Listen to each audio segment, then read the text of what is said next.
Masyado. Sino itong actress host na may pagka-naughty rin daw pala magsalita? For a time kasi ay nalink ito sa isang kilalang aktor. Until one day, lumabas ang chismis na binilhan daw siya ni aktor ng mamahaling kotse. When asked kung confirm ba ang balita, eto ang sagot niya. Mars and Mars Rochelle. Yan. Action! Uy, actress host, balita ko binilang ka ng bagong kotse, ha? Ano naman ginawa mo para ma-deserve yan?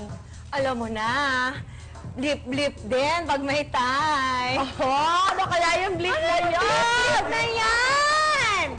Kilalanin natin kung sino siya. Here are the clues. Kilala mo na agad. Favorite ko talaga to.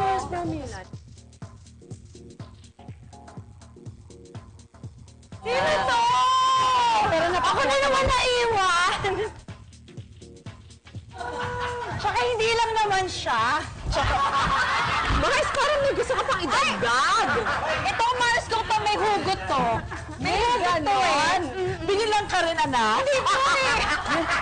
Hindi umabot. Alam mo mali. Kala ko din yun eh.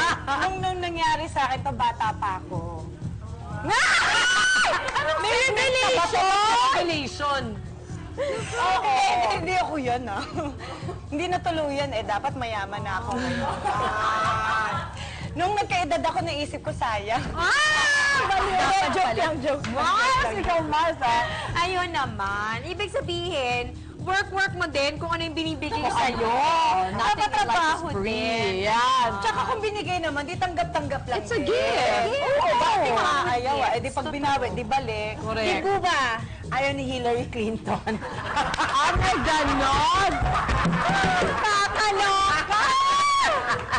Ay, nako, sa tingin ko, Mars, hayaan na lang natin yung chismis kasi tapos Oo na naman nga. yan. True. At iba-iba na rin naman ang sasabihin kasi ng mga tao dahil depende naman yun sa pananaw nila sa buhay. Tama ka dyan. Lalo